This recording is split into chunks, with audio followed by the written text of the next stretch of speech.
नमस्कार, हमारे digital platform में आपका स्वागत है।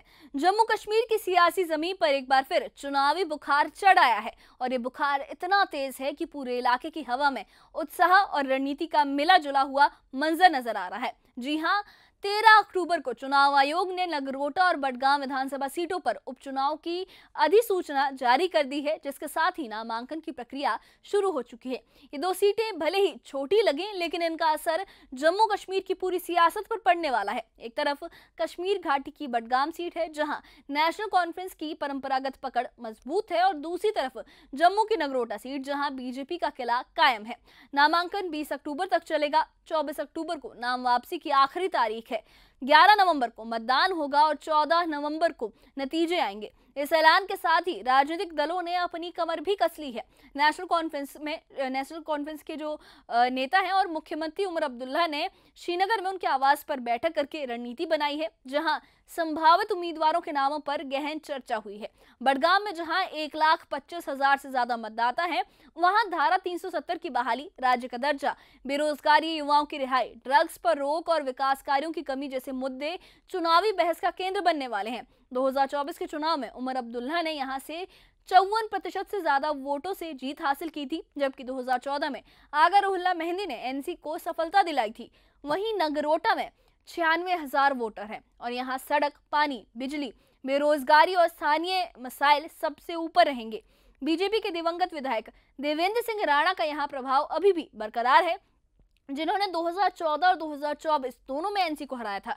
लेकिन इस बार नेशनल लोकतांत्रिक पार्टी ने भी मैदान गरमा दिया है। बडगाम से एडवोकेट तौफीक हुसैन ख्वाजा और नगरोटा से आगा सैयद अब्बास रिजवी को टिकट देकर पार्टी ने ये साफ संकेत दिया है कि वो इन सीटों पर अपनी पैंठ बढ़ाने को बेताब है। पार्टी के जो जम्मू कश्मीर के अध्यक्ष हैं शबीर अहमद गनई, उनका ये कहना है कि दोनों उम्मीदवारों का राजनीतिक बैकग्राउंड काफी मजबूत है और जनता का सहारा उन्हें मिलेगा। क्या ये नए खिलाड़ी सियासी समीकरण बदल देंगे? क्या विपक्ष एकजुट होकर सत्ता पक्ष को चुनौती दे पाएगा, या फिर बीजेपी और एनसी अपनी अपनी ताकत के दम पर ये सीटें बरकरार रखेंगे? ये उपचुनाव सिर्फ 2 सीटों का मसला नहीं, बल्कि जम्मू कश्मीर के मुस्तकबिल को दिशा तय करने वाला, उसकी दिशा तय करने वाला एक बड़ा इम्तिहान बन गया है। आइए इस खास रिपोर्ट के जरिए हम आपको ले चलते हैं इस चुनावी दंगल के हर उस कोने तक। उम्मीदवारों की कहानी, मुद्दों की गहराई और सियासी जोड़ तोड़ की पूरी हकीकत दिखाएंगे। देखिए ये खास रिपोर्ट। जम्मू कश्मीर में नगरोटा और बडगाम विधानसभा सीटों के लिए उपचुनाव की अधिसूचना जारी हो गई है।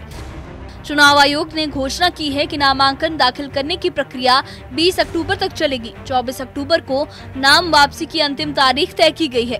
11 नवंबर को दोनों सीटों पर मतदान होगा और 14 नवंबर को नतीजे घोषित किए जाएंगे।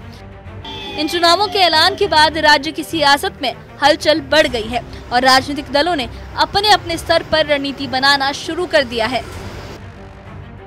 राज्यसभा के साथ साथ 2 असेंबली इलेक्शंस होने वाले हैं, 2 सीटों के लिए जो बाईपोल्स होने वाले हैं नगरोटा और बडगाम के लिए। उसके लिए अब सबकी नजरें उस पर है और उसके लिए जो गतिविधियां हैं, सियासी गतिविधियां, वो बढ़ गई हैं। आज जो इलेक्शन कमीशन ने नोटिफिकेशन जारी की हैं बडगाम के लिए भी और नगरोटा के लिए भी, और इस हिसाब से जो नोटिफिकेशन में उस हिसाब से 20 तारीख तक नॉमिनेशन भरने का आखिरी दिन है। 20 तारीख तक जितने भी कैंडिडेट्स हैं वो अपनी नॉमिनेशन फाइल कर सकते हैं 20 तारीख शाम के 6 बजे तक। उसके बाद 21, 22 और 23 ये 3 दिन और 24 भी उसमें शामिल है। इन 4 दिनों में एक तो जांच होगी, जांच पड़ताल होगी फाइल नॉमिनेशन की। कोई अगर विड्रॉ करना चाहता है तो वो विड्रॉ भी कर सकता है। तो फिलहाल 20 तारीख तक इलेक्शन जो है नॉमिनेशन भर सकते हैं। आज 13 तारीख है और अगले हफ्ते, मतलब 1 हफ्ता अब रह गया है पूरा प्रोसेस को कंप्लीट होने के लिए नॉमिनेशंस के अगर हम बात करें तो। इसलिए पॉलिटिकल पार्टी जो है अब मंथन कर रही है। आज चीफ मिनिस्टर उमर अब्दुल्ला की अध्यक्षता में नेशनल कॉन्फ्रेंस के पार्टी के वर्करों की मीटिंग हुई। जो लीडर हैं, टॉप लीडर उसमें थे गुपकार पे, उनके रेजिडेंस पे, वहाँ पे मीटिंग, मैराथन मीटिंग हुई श्रीनगर में। और किस तरह से नगरोटा और बडगाम दोनों सीटों पे नेशनल कॉन्फ्रेंस किन कैंडिडेट्स को उतारेगी, क्या अलायंस में वो जाएगी कांग्रेस के साथ या खुद अकेले चुनाव लड़ेगी, उस पर बडगाम उपचुनाव को लेकर श्रीनगर में मुख्यमंत्री उमर अब्दुल्ला के आवास पर अहम बैठक हुई। बैठक में नेशनल कॉन्फ्रेंस के नेताओं और अधिकारियों ने चुनावी रणनीति पर चर्चा की। सूत्रों के मुताबिक बैठक में संभावित उम्मीदवारों के नामों पर भी गहन विचार विमर्श हुआ। इस बार भी बडगाम और नगरोटा में धारा 370, राज्य का दर्जा, बेरोजगारी और युवाओं की रिहाई जैसे मुद्दे चुनावी बहस का केंद्र बने रहेंगे। बडगाम विधानसभा में कुल 1,25,000 से ज्यादा मतदाता हैं। 2024 के चुनाव में यहां से उमर अब्दुल्ला ने 54% से ज्यादा वोट हासिल कर जीत दर्ज की थी, जबकि 2014 में आगा रुहुल्ला मेहंदी ने एनसी को जीत दिलाई थी।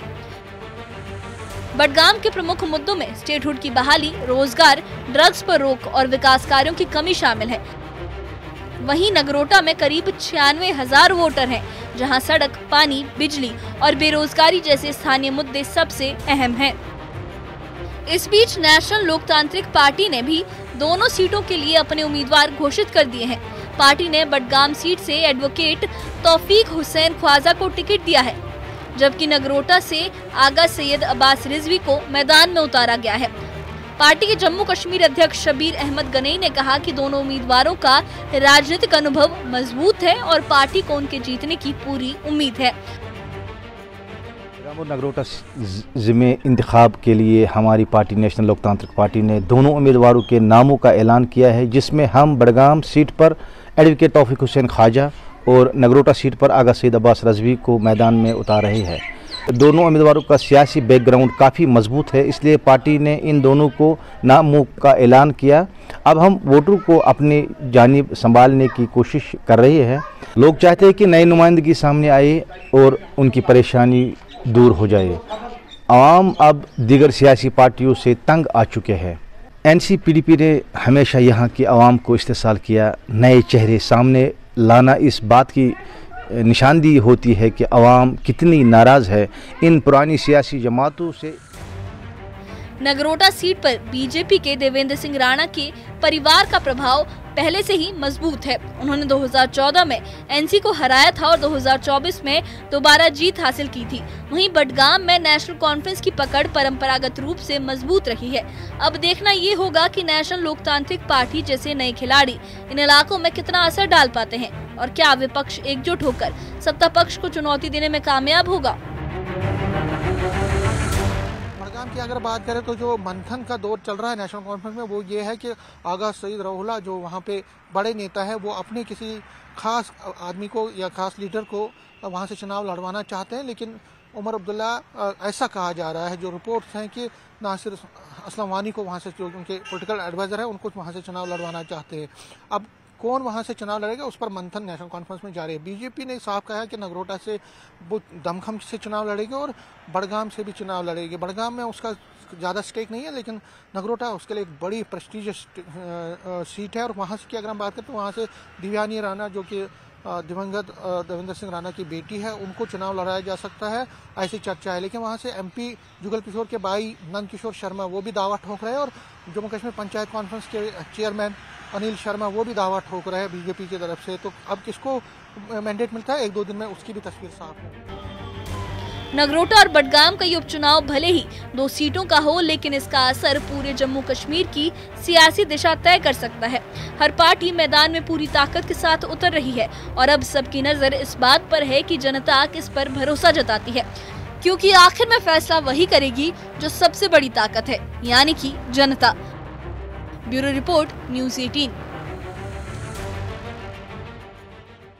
जम्मू कश्मीर के नगरोटा और बडगाम उपचुनाव का ऐलान होते ही सियासी हलचल अपने चरम पर पहुंच चुकी है और अब ये जो चुनावी जंग है एक दिलचस्प मोड़ पर पहुंच चुकी है, जहां हर चाल की अहमियत है। नामांकन प्रक्रिया शुरू हो चुकी है और राजनीतिक दल अपनी रणनीतियों को आखिरी रूप दे रहे हैं।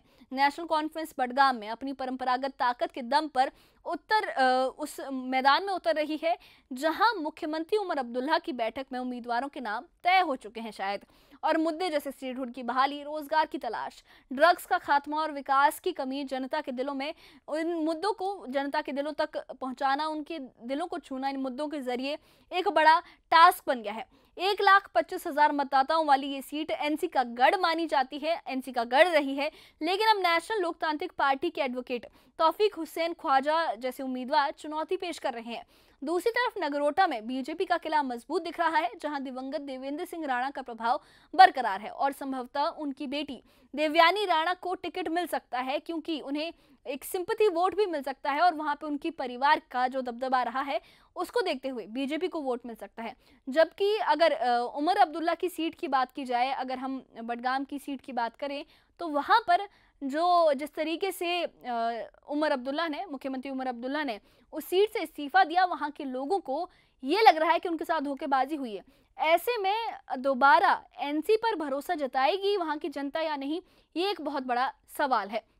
और जो अगर बात करें दोबारा नगरोटा की सीट की, तो यहाँ 96,000 वोटर हैं। सड़क, पानी, बिजली और बेरोजगारी जैसे स्थानीय मसाइल ये उस पर ये फैसला करेंगे कि जबकि NLTP के आगा सैयद अब्बास रिजवी है, जो वो नया रंग भरने को तैयार है, वो भी इस सीट पर खड़े हुए हैं।